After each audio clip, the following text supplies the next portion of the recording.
Matatudu hag an evez, pimeus e yamad an traoù gant pepini ar hanor, laouen braz an adkavout ar hanor var bali breiz, evel bebzet an vintin. Mael gwennek a zeuio da adkavout ar hanor meun tammig divezator, evit ar poen en em gavant gant Yann Erli gourvez a telomel, penons mankon potret. Mais matre. Mais mon ara, matken, non? Diziri gant ar zelerien, a laouen braz gant o pleo neves. Pas neke pleo neves, mais... Gir, aya, matre. Sunin kinik d'or tolen an abaden, martez. Ba diom dei. Irio neuze evo degemeret ou stol bali breiz, ur grafourez yaouank staliet e Londrez, enora tepot e hanno. Laket evo e labour var vel, evel just, hag evo kinig dei tresa vareun evidom zoken. An yolet zao alak a c'hanom d'ober anaoudegez gant tud yaouan o de chanchet ent, irio evo gwelet kejaden perin gant Hélène. Hag evit lida Sant Patrick patronman niverzonis, ezim da zeski farda ur porter cake gant Nicole Ryan e Santek, un abaden fonnus on eus da genik d'or irio. Ça prétol mouez e soz neglo. Yes. Ba dreret pegere e dot enora tepot dat kavout ar hanam hag enora. Hello, Enora. Hello. A zo ton deus Londrez evidon. Hey, degemermad, kreto beus an ent a ratosker? Ja, eva just. Waouh. Sezer ket pedet da zon da gozeal e brezounek bemde, setu moac'han don da velet marelen kozeal a tao. Dega, gete brao gant yo. Peus hag peus tro da gont gwech an amzer e Londrez fe... Pascals. Avechou gwech pe gwechal deus ar pelgomz gant vazud pe gant an dud a zo chomet er ger, me Pascals, meus ket. Idon ar matri gant or. Trigarestet. Kregi ara an abaden gant Yann Erli a zoet a furchal var ar rouedat evit kavout un nebeut traoù di var o pen. Selom du stu Wikipedet orbe gantan. Wikipedia, enora tepo. Un tamm da hent eus gret enora dibaoe e yaouankiz flam skolio diwan. O chom hag o laboura de Londrez ema hi brema. Un an eus meurgerioù Europa. L'er fur a foll. L'er ma ijiner an dazon war bep tachen.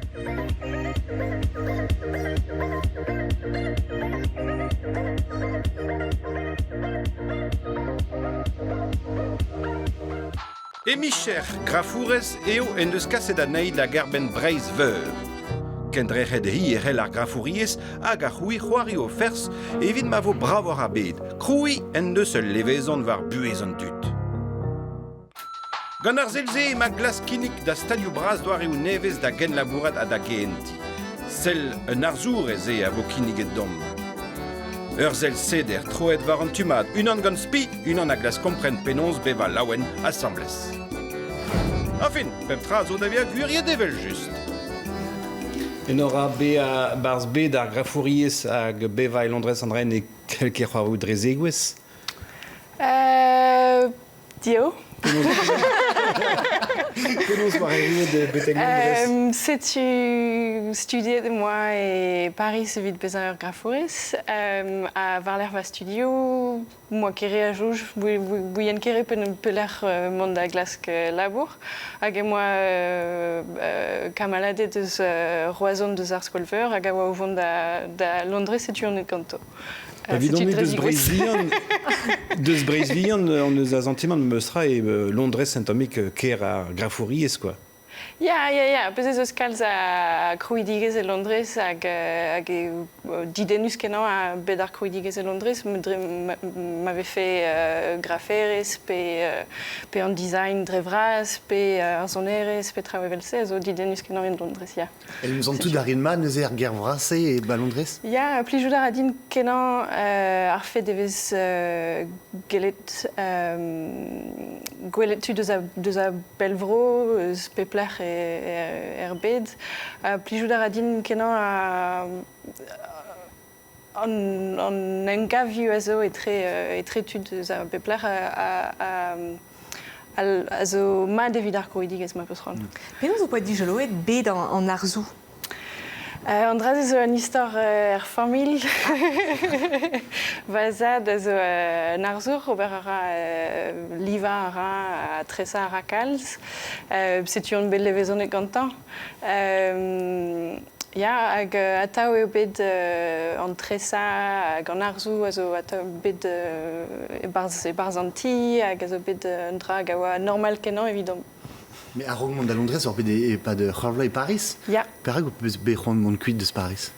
Ne blije ket redin Paris pegure e se blante din e oa un tomik ger hag a oa didenus bezez oa kalz a draou a oa didenus kenan, mais ne un tomik bezez un douare hag a zo douare Paris a ne chanj ket kalz. A plijou da rafedin, plijou da radin an traoù hag a chanj kalz, hag an traoù hag a vev hag eler ma tremen kalz a draoù, hag Paris a oa un tomik egiz ur musée, ma peus c'hoant pe un drevelse hag e chome an traoù en o flas. Mais c'est non oa ket blije.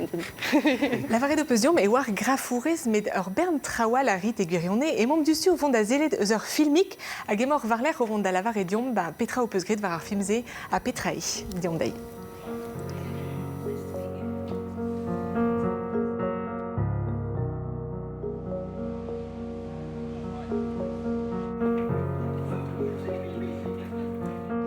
This is Dave. Nice, Chris.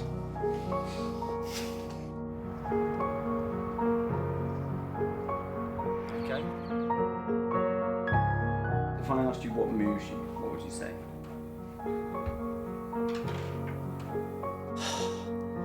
That's a really difficult question. What moves me? What, as in makes me cry?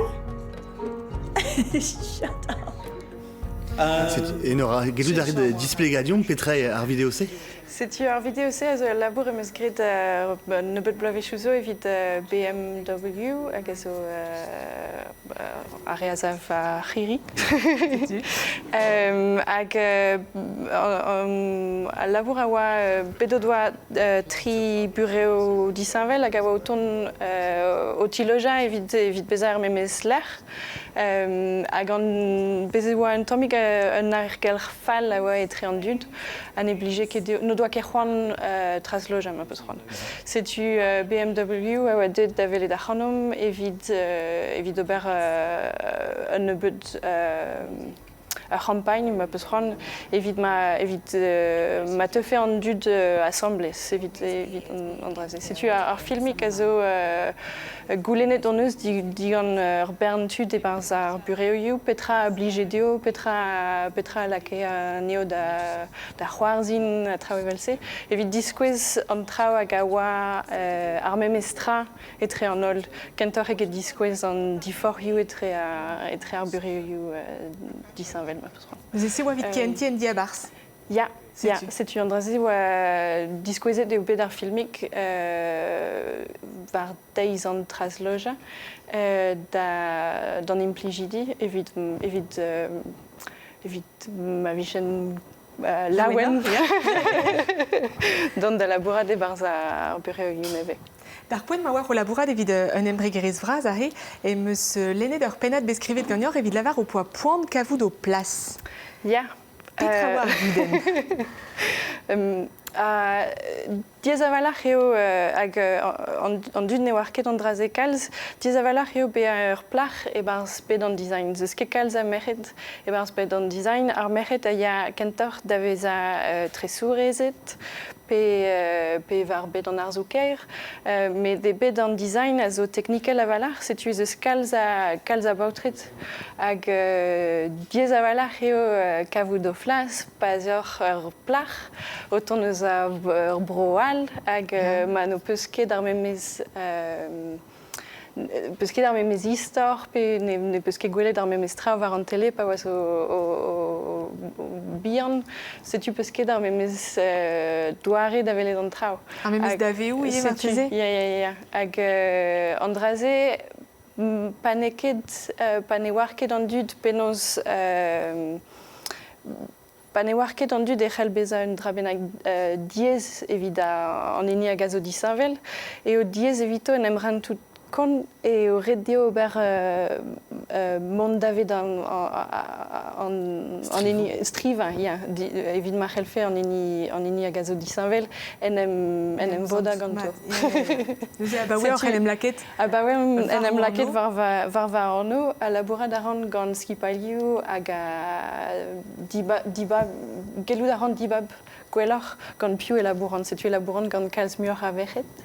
Hag gant tu dagate eus ar brouilloal ye pegure e bijdin keja gant an dud dre val labour. Hag ah bah oui, Miss Gwen Golo est mort au labourat var un arload un tammig spécial diverben ar burn-out ar o komz diverben andraze e vo sele deus ur gelaouaden bedaouz e diom gant ron an irien diverben pont speret a re ave au labourat. Divaskadurioù, enkres, burn-out, strafulioù a dor an naon pe ar c'housket a bep seurt poanioù psychig a zo. Unan a deugen dre gant deus ar c'hlinvejou Micherel diskleriet e Breiz inerio. Uellor eo a poanioù psychig liammet gant a labour e touez ar sternidi. Unan divar dek a c'houzan divarno, evit ar mehet sternadezet, unan divar c'hwer zo ken.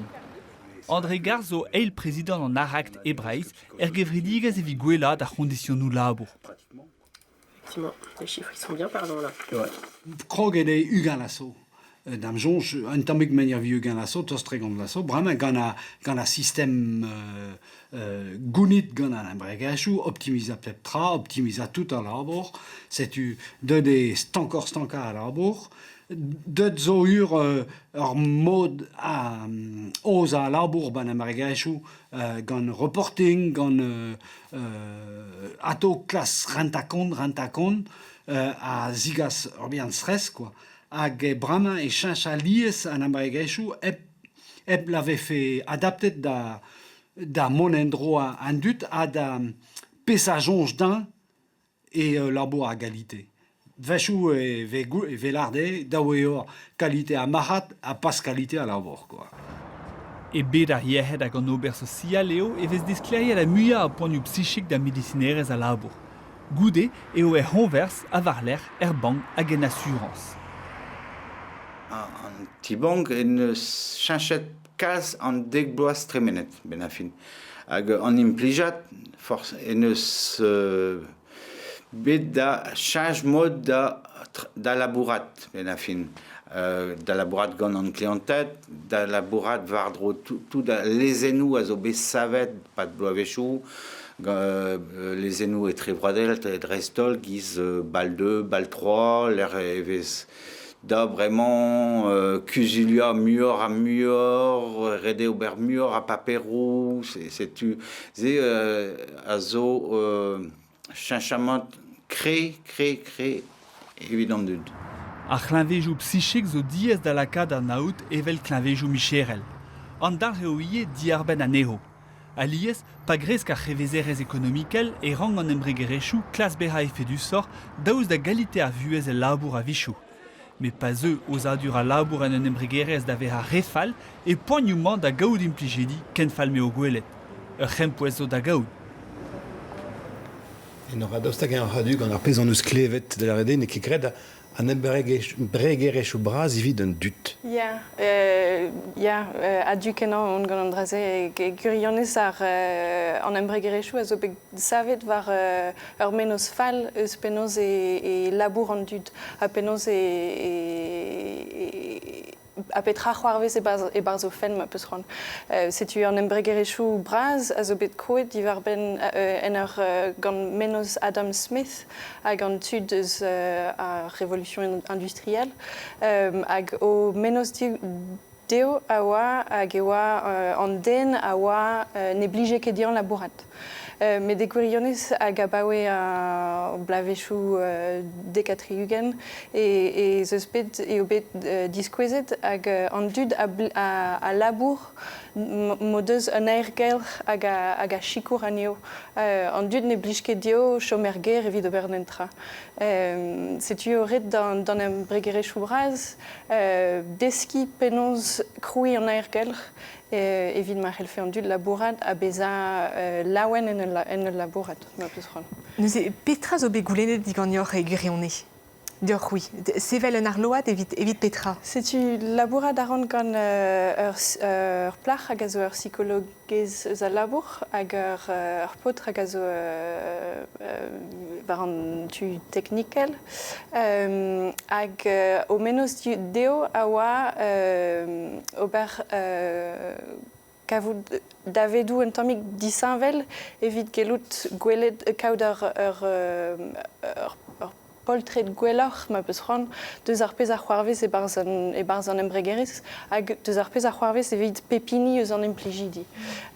Setu va labour din a zo kroui an arloen a c'hell bez a implijet gant an implijidi. Evit deski, evit gwelet ar pezh a zo c'hoarvez gant davedou, evit ma ne feket nemet e barz o fen, pegur an draze a zo poanus kenan, ma peus me o diez evidout labourat a ne oez esket perag e diez avalar. Hag, setu va labour din a zo paka an davedou divar ben deus skiantel ma peus c'hoant, hag lakadaneo e barz an arloen evit m'ave fait ez evit an dud kompren ar pezh a zo c'hoarvez hag gouzout petra ober evit gwelad ma peus c'hoant e barz En arloat-se a vo kred evit neus force piou, ben a fin? Ya, setu pepini ma peus c'hoant kregi da implij an arloen e vo matreze fin ar bla e vo tu dit ober an draze hag e c'heller gwelet ar pezh a c'hoarvez e barz o labour bemde ma peus c'hoant. Gelout a rad un arload e gise war ur pellgomz chikour an dud de sonj? Damzo gelout a chikour an dud dre ma c'hell an dud deski divar ar pezh a zo c'hoarvez. Hag an draze a zo ar pas kenta evit mont gwelloc'h damzonj d'an e beta. Gurione o labour enora a zen ket just grafourez, quoi. Bern labour en klas.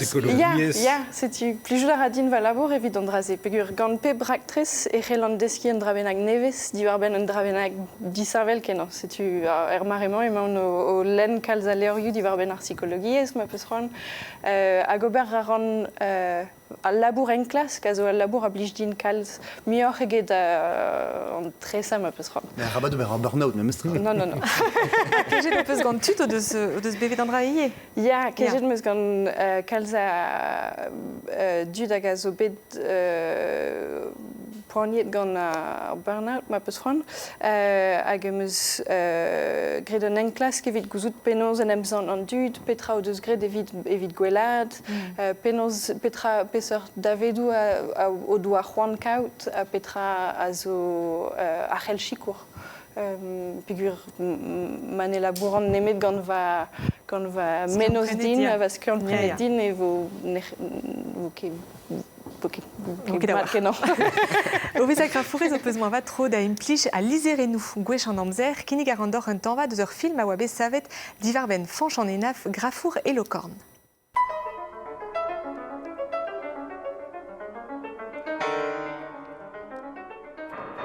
Dre e labour e rank ur grafour, poen pe boen, dibab stum e lizerennou. Panet lot ket lot gant e c'hoant e sav fanch re ou neve. Evel-se en deus ijinet ar brito. Ul lizerennek dibar, savet gant kanugen sin, o kemer e kont perzioù ever gant trez keltiek. Ul lizerennek a c'hell fe bez a ur stum lizerenaoui a vremañ, keltiek, evit a c'hent a kantvet varnugen.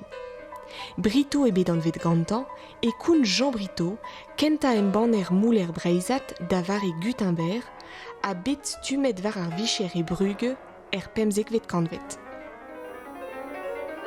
Enora, c'hwive peus betro da zevel lizerenou, vel fanch an enaf?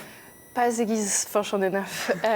Met ober a ran tresa a ran lizerenou gant va zond, pegur e blij din ie kaout un drabenag a zo un tammig denel ma pesron e barz va kruidigeshu mais labour fachonena fablijdin kalz pegur e an doare da pakar pez a zo engounel hag lakadaneo deus blaz ar maremañ pe ar mare autod ma pesron setu blijdin kalz al liam etre an engoun hag ar an dazon, ja. Daoust hag un peus tro da dressa kalz e gwirionez, var baper, gant ur rayon. Tresa a ran bemdez, mais ne dresant ket evit ober un tresadenn brav, ma peus ran tresa a ran kalz evit lakader menos var ar paper. Evit gelet diskouez ar menos d'an dud hag a zo labourat ganin, pe par an ur film da skouer evit ober ur storyboard a vez gret eus an draze. Nemet evit diskouez ar menos. Mais ni on eus ran lakader an ur da dressa. Ya. E mo m'enfant da jilaou ur gant awen, un ton, hag goude an tonse e vo gwelet penoz ur bet awenet gant an tonse, made? Ya, made. Ya, neuze m'enfant da jilaou un ton? Ya, an tonse avec avet var pladen neve yon tirsen hag an vet al e brezonek pe ol e saouznik hag an ton an vet tempelof ken justu.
Setu e Nora, daoust hag eus tu gwelet ar pez o peus gret?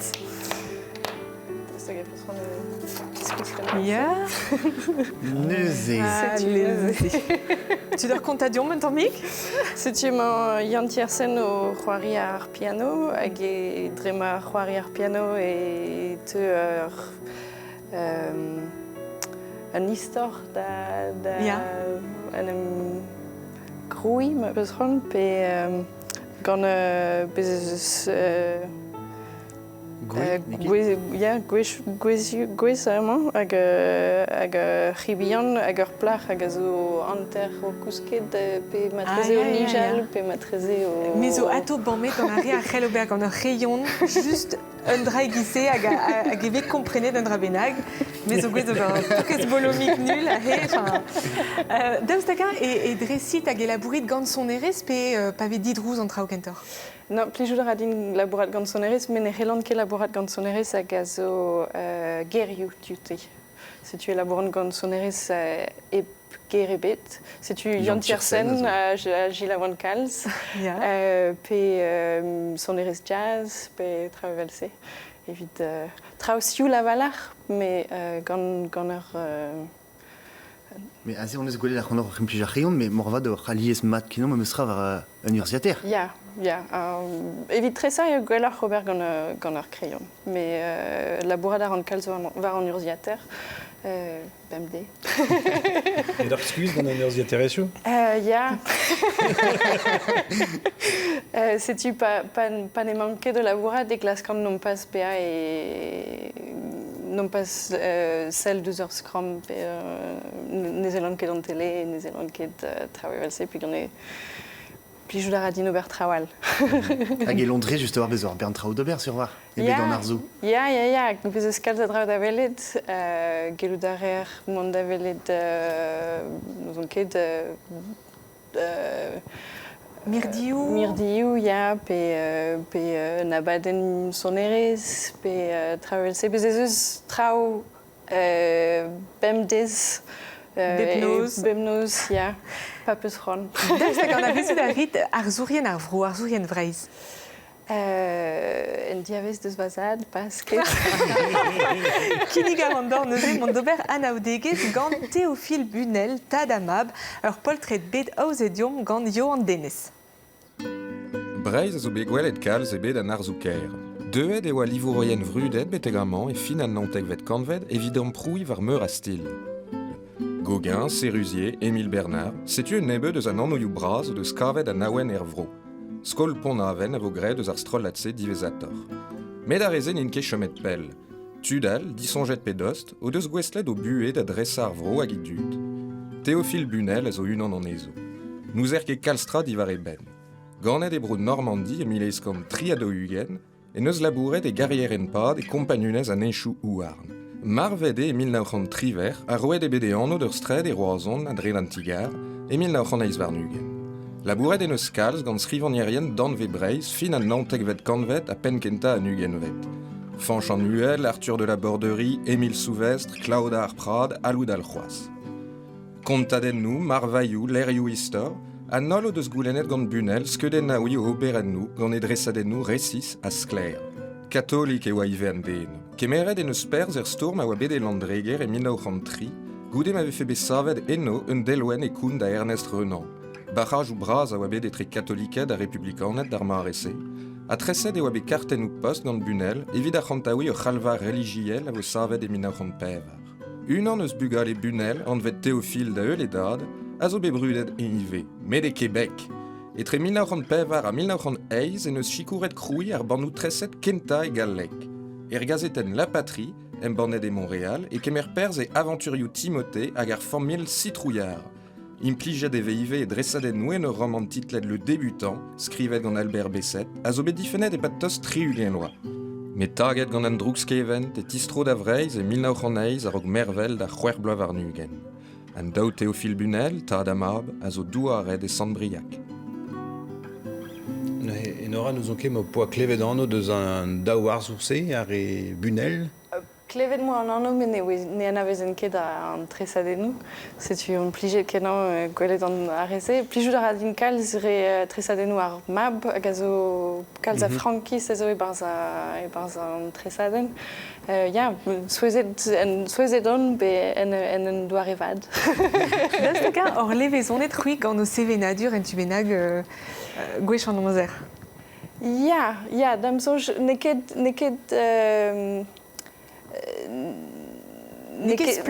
plan, mais fier kenan beza deus l'er deus Breiz hag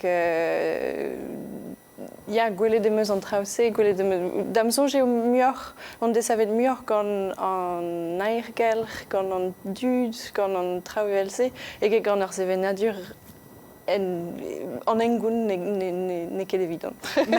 Bon, ken dal fede boar goz mo peus ront gant Maël Gwennek a zeu da kavout ar c'hanom, evit e kroniken tabutom.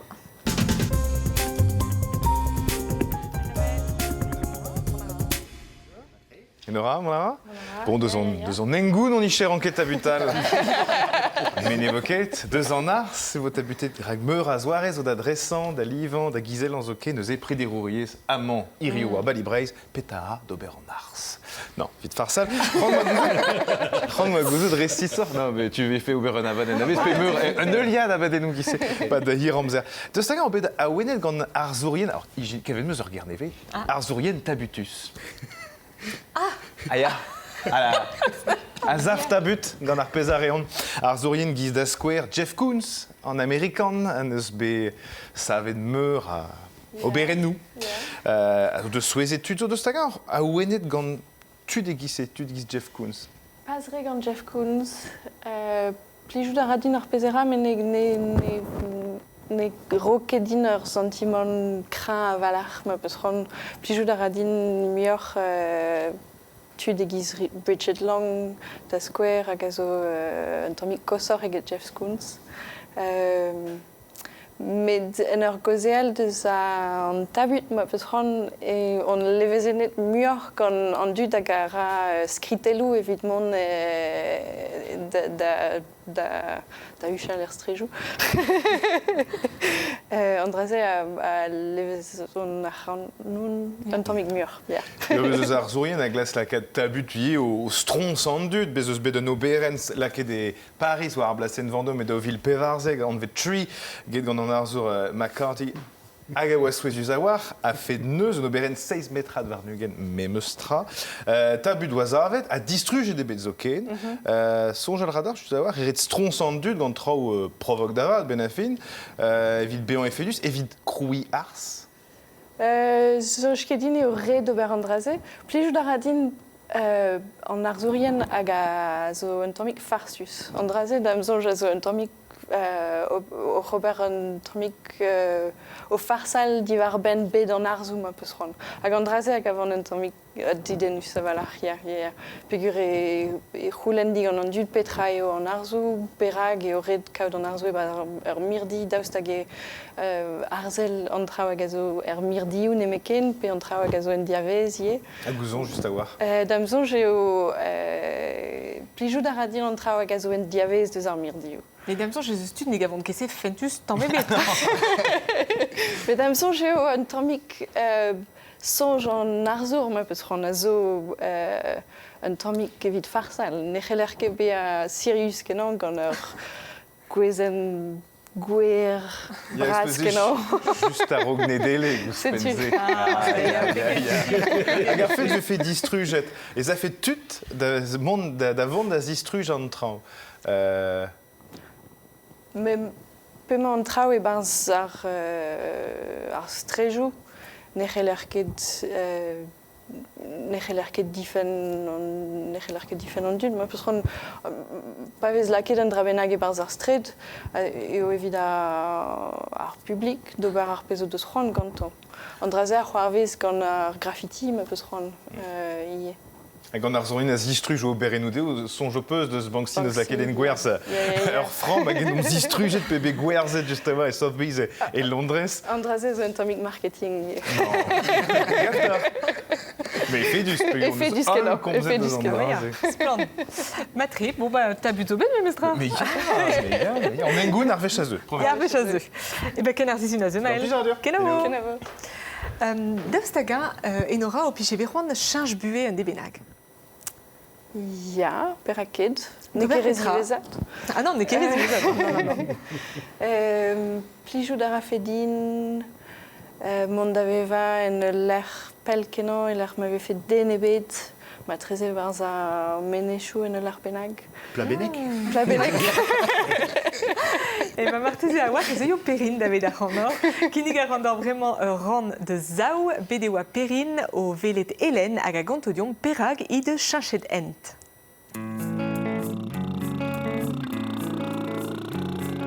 Perin a gomz, eus da jancha manchoubus, chanch pen d'ar vaz, a zo un dravad aliez. Zao! Irio ezin betek roazon da velet Hélène. Skiantourez oa Hélène e penkenta, goude bez a bet tapet un aotregez war ar fizik. Var l'air ur bloavez e bro iverzon et deus desket brezonek. Evidon davea skolerez diouiezek. Mais siwas ne ket bet plije tamm ebet gant an deskadur e stad. Red oa chanch micher davad. Drez e gwez, dre chans. Ebe implijet gant an embregerez a fard hostilioù evit ar surgianet. Dijolo e de deus ar bet, disavel mik. Buan e deus berou an chom en an embregerez e mosse. Bloasso vraiment emañ Hélène gwerzhourez eti askorn médical, ur stal gwali spécializet.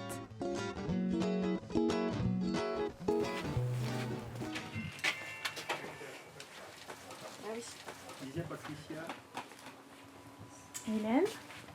Ja. Salut. Salut. On normal? Ja, ganit. Bon, amañ moi e askorn... Askorn médical. Askorn médical. Ja. Nue amañ eo al l'air m'avait stallé tout an treo. Gwerzet eve kitou aliez a war. Evit lakad an implantenou. Non que kustumet da welet tro sortse. Ben non, tamm ebet. Ber an an tamm. Ja. En hostil Z, a servij d'ober Toulouse barz en askorn morzel, evit ma vije tu var l'air da lakad an implanten. Nue... Ok, au trade d'asquare. Ja.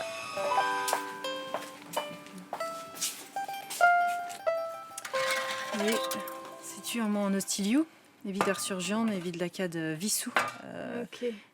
M'avait pavé toré d'ar clavicule.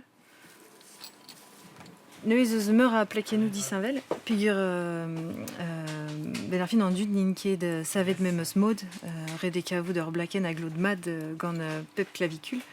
Tu evit tout d'asquare et au pesarment. Nous enquête. Ja, evit poen meus ket meus plaken ebet. Ah pa vez sortra d'asquare mon a rezen an erbors, da stag e ra tout de suite. Ah, ze nous enquête. Goulen saut. Ok. Neuez Perrine emañ moran de labourat en tamm. Ok. Pep bouez neus sekret evit be an digoret. Kire, qu'est-ce din? Non, ne amañ ne ket ken diez, me bon red egozout peogwir pep bouez neus loaret da digeri disainvel. Pemañ o gwirikad ar chifrou da stag e c'halfez an tammik kantadin penons ou dadem gavet amañ e askorn médical. Mais moi, desket brezonek hag aliez a war evel arret an dud, an ent esa a zo mont var zu ar c'helen.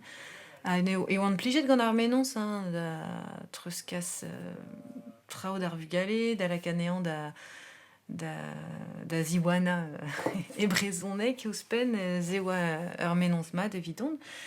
Mais da liez a war etre ar vicher a zo barz an empen hag ar vicher a zo davad, enfin evit gwir ez eus ur sapre difor, quoi.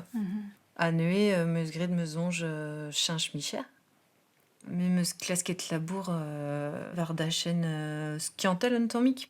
Ben ar fin ebe kiniget din da vont da labourat gant Patricia barz servij konvers hag plijet braz on bet gant ar menons, quoi, da vont e ar ampret gant ar pratikou, da labour gant ar skipailh amañ hag a zo plijustre, quoi. Tammig labour memestra? Neus eo, tel an iveren. Pem an daou pe war seistri.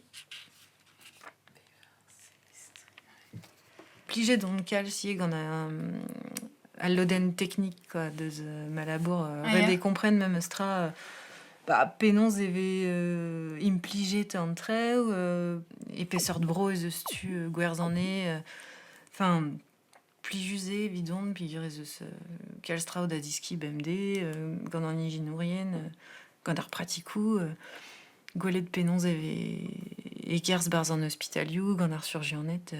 Piche ket sonjet da rog bez a gwerzhorez? Morse. Mi j'ai songé d'over an draze. Pigur, dam sonj, moi, ar menons, evel teo a laret, ya, ober ar rand, machin.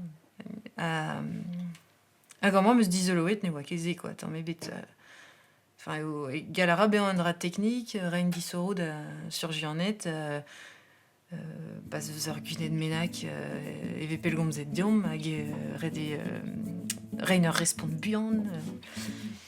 Az ezo pli just, oui.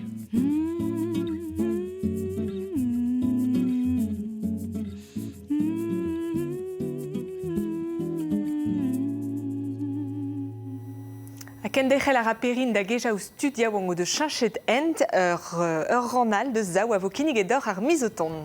Enora o chom e Londrez e mor, an an eus ket laket ar goz c'hoaz var Brexit. Poen e ober. Deus da ge chanchet de puit di baouem ma hebe votet dia gant ar 200 milliget. Ja, kalz, chanchet neus kalz. An ergelch e Londrez zo disanvel, an tu deus broioal eus Europa kalzig a dud a zo et kuit, dija.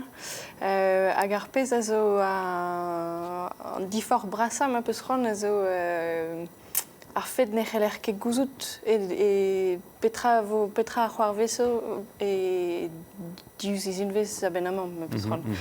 Setu den e ben ne war. Jouch ket din e wiche petra a c'hoar veso a Theresa May pe an dud hag a zo e garg. Setu e diez evit embregerechou bihan evel va ini da skouer eo diez prienti an dazon ne wezan ket ma vore din ma c'hellan kemer tud evit labourat gannin ne wezan ket penaos evo an traoù a ben c'hwer mis ma peus ran. Setu un tammik diez. Hag e kanver an aergelch ma peus ran an dud hag a zo an bezez eus an difor braz etre an dud hag o deus votet ya hag an dud o deus votet non. Hag an dud ze ne gomprenan ket perag a real o deus votet en doare o deus votet ma peus ran. Setu eo un tammik bezez eus un tammik chach bleo etre an dud. Ha ne ket an aergelch pli just kenan. Hag an breze a zantit var ar pemde. Ja, santé devez, mais pas ket menze Londrez, peogwir Londrez a zo ur ger vraz hag eus stud eus a be pler. Mais damzonj pa ur kuit deus Londrez eve santé kalz. Setu mon ar an aliez da corner Essex e reter pro zaouz hag a eve santé kalz an dud a zo diez eo evit an dud. An kenio dit? Ya, hag d'ar memez mare eo damzonj an dud o deus votet non e Essex da skouer. Ne ket evit beza a enep Europa, met kentor evit lavaret o deus ez eus kudennoù braz, evit an dud a no deus ket kalz a arc'hant, ne vez ket gret tra ebe devito. Setu an draze a oa un tammik kounaret e oa an dud ma peus ran. Hag deus votet evel se evit lavaret e oa ur guden. Met a baoe me bet votet evit mont kuit deus Europa. Et neus ket chanchet kalz a draoù e kaver evit an dud ze ma peus ran. C'houiz o Londreades. Londreades? Londrezades. Ja? Pen kil a troak, bremo? Ja, en amzan tout a ran deus a Londrez, ja. Deus Londrez, ba setu. Deus taga e tistroid aliez da Breiz? Ur fech peziou ar bleur, ja. Ne ket a war? Ne ket a vala. Men an kejet an deus gant yon benag a blij fedian et te fer kalz aliez sa. Mais ja, selit. Vel an neim am eus ra, quoi. Amman e poulouron pe Euroskop e kasel pao, e kervorus, quoi. Ja. A laouen atao, quoi. Mem eus plijat o gole nei, hag am eus lavar e deim o choujmont e brozaouz ave nei, me blavech chouzo, an un kebe roaz, quoi. Posoe la to e zin ben nebeut, quoi. A viche kouton e zafanier e brozaouz, quoi. En ora plijat a deig gole tud, deski yezou, me oa troide bet atao troide va an natur. Mem eus chou, jervi oa deud amman, hag un neat a e bord an naot gati gant e zut, quoi. O, Andrei oa da hono, spa da goan, a kreiz tout, boum, boum, boum. Chasou, tennet va ouidi. A pa neus gwell e daou pedri o kwe va bord an out, quoi. Oh, et savet drog en enni, quoi. Da me chouj mat. Eviti was spunti. Mais yo, bien war da pense, hein. C'est soit maté. Yo, quoi. Oh, mais aussi, nous, ce que je ba, oui. Quoi, les traumas, c'est. Da me chouj mat. Nous avons la variation, mais nous aura piou et en den, mon paus weledai. Fanch gestin, pesaik gestin, zo va dat bayron. Plija dur kalz eus koze al brezounek gant fanch. Souezet ken an golvadio. Nous avons un poisson, je s'en dis sur Widi, arrêt. Moaket. Ah bah, on se met tizet mat. Ya, sur avalare, on kunare pen an dras. Jamais d'or toast en nature? En ur garvraz eo diez avalar, met ur jardin emeus memestra e Londrez. Matre. Hag e blijdin, ya, tremen amzer Hermès. Riou et Londrez, l'Armazo, ve kavet parcours nature. Ya, kalz. Hag e daouvil Nantek. E vo gret deus a Londrez ur parc naturel. Evit m'avait fait dalret tout ar parcours gizmazion vraiment. Hagem hortos fanch et Londrez. Hagem hortos fanch pa peus c'hoant e ze stud don. C'est tu. Comme ça, nous ar Brexit, mais nous ce qui est comme ça, de ce bouet brossoz. Ya, plijou ar adin ar bouet. Ah ya? Ya, ne ket ken fall. Bon, il y en a allé, mais une revenait d'Alida et Rio gant. Il y avait juste, Sant Patrick, il y avait juste. C'est-tu? Jonge peus eo a deud Nicole Ryan an war a plateau, da ziskwez a liva duriu, mais kinniget de doa din, don da velet nei, evit farda ar porte cake. Agoun bet. Agoun bet, evit juste. Eh ben, c'est une osée, secret kekin, diom dai.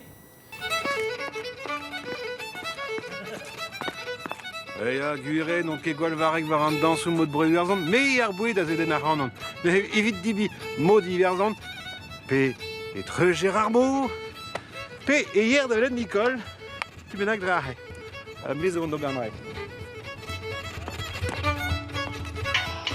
got a hopscotch teardrop, ready to jump. I got a hopscotch teardrop, ready to jump. I got a hopscotch teardrop, ready to jump. I got a hopscotch teardrop. Nicole? Oula. Moi, zo din kerzet war ar meinto, he? Ah, na pegen bra, oui. Merci. Et dans ce moment, ja, matre. Matre? Ja. Gouzout da rez blanc bet an deut? Ja, klevet meus komz eus rekipe. Ya, Zo klask rekipe ou. Ya, a gouzout da rez mom kepel deus gwell Sant Patrick. Na he, marteze, c'hellfem ober an rebenak, liormet gant Sant Patrick? Deus bro iverzon? Gwell ar c'hoaz? Guinness cake? Guinness cake? Ma adeo dit? Oh ya, Guinness cake! Deus pelec'h e teu rekipe ar Guinness cake. Pel zo, pa oan tro ugen boad am sonj. Oan bet gant ur mignonez da weverzon. A gaze meus gredan oedegez gant unan Maggie O'Flynn deus ur geriadenn Taliven e County-Cavan hag ounez doa roet din a rekipeze. Guinness cake deus Maggie O'Flynn from Taliven. A rekipe zo ur rekipe en gounel? Ja, dam sonj, ja. Hag eve gret ingal evit Sant Patrick? Oh, ja, dam sonj gret gant Guinness pe Murphy's ur bière du. Ur bière du. Pe goulz e fardeste ar Guinness cake? O pas alies, radio. Tu vois, là, tombing bien. Mais plus tard din kegina a zezo unan e touez a rekipe ou a plus din kal. Nicole Lardin tapetra zo d'ober ar Guinness cake. Bleu d'unis. Anterglock? Ah, mais classe 40 mai bar a mascache. Ok. Neus e gunis du. Gant gunis du. Ja. Viou. Dou vi vo trawar? Ja. Ok. Sucre. Spisou. Spisou. Olen hag ye bicarbonate. Ok. Hag e tal na he? Muscat. Muscat. Amande. Amande. Troet bin. Kant deg a trugen grammat. Hag da heul, eve just pegur e anvet Guinness cake ez eus ur ban e bier da heul.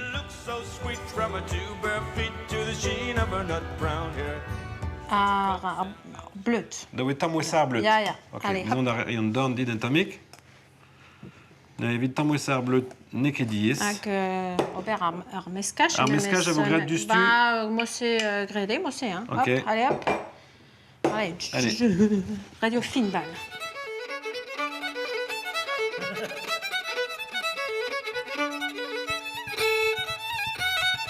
Et là, kadar on a busy des bars? Oh, yes.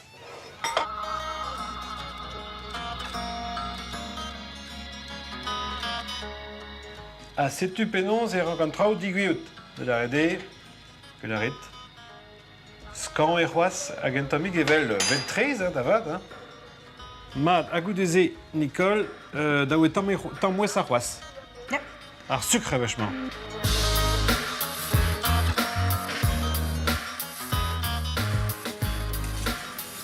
Vraiment un travail serre.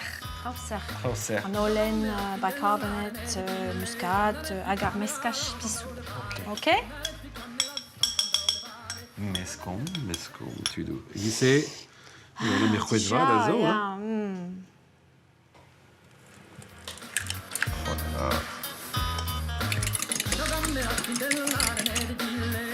Là, e kreiz. Les deux et mesca. Comme, ok. Juré, et tout d'avait à 10 heures me mestra. Tiens, grave a besoin. Ma voiture. Madé, qui c'est? Plop. Vous n'avez pas vu prestantoise, pétrage homme d'over? Ah. La cadette. Et ben, sur moule. Vous avez l'air crié d'arpésarir, mais non qu'est fan, me mestra.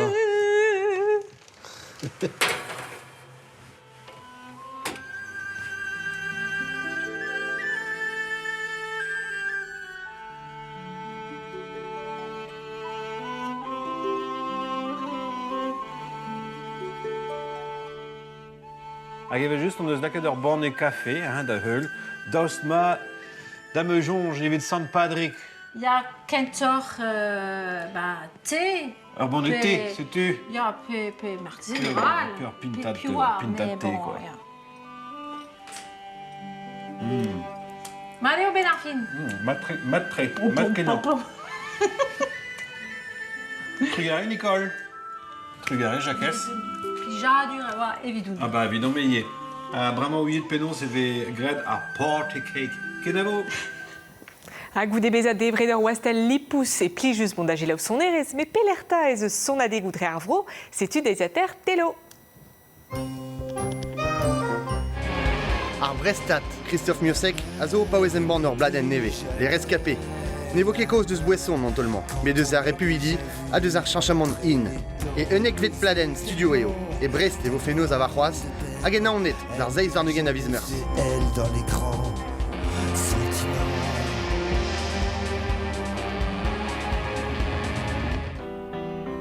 Ar zon er gourviolons, Avishai Cohen a vo e karben brovigouden, et pon na neue, varroaz da bardai.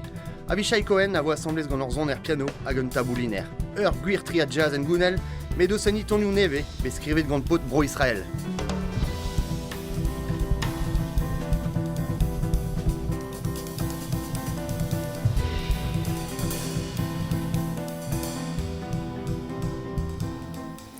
Hag ur fez nozal a felidit brudat elo. Ya ar zun a zeu disadorn e lokwal mendon e vo lide daou ugen vlo ar zon erien maevas, daou vreur deus bagad lokwal mendon, met dreistol an arkant a zaio d'ar gevredigez evit souten Joachim, mab Jean-Michel Maevas, neus bet ar gwal zarboudoto, pelzo, si tu quittes e lokwal mendon, bez evo bagad Kemper, Cap Caval, lokwal mendon ar son erien du ur bern trao. Kadra da zan sal a dar iboulat. Enora, betek mis Gwen Golo e vor o labourat var an arloat divar ben ar burn-out, neus e kalon, hein? Hag lerien o peus ye l'er mazostion on da velet tout d'ar pezarit hag ur bern trao brao kenan a zo da zijoloi. Trugar e dor da vezadot betegamant. Ar zun a zeu e vimni gant G.G. Gwen, pod bonheur hag ad kasaran da jonge d'or, evit sellet agad sellet an abadenno brezhoneg e zeus a lerien France 3 France 3 Piguefer, France 3 Piguefer, hag a Facebook, a YouTube, a peus roan. D'abord, j'ai mon moment vraiment da gimiadi gant un ton de son erez. Il y a un triat enlevé de Noguet, Baroukong, a rezezo ultra barek et braïs, qui dans un salle gant ur Scottish, kenavo! Ken disadorn, kenavo!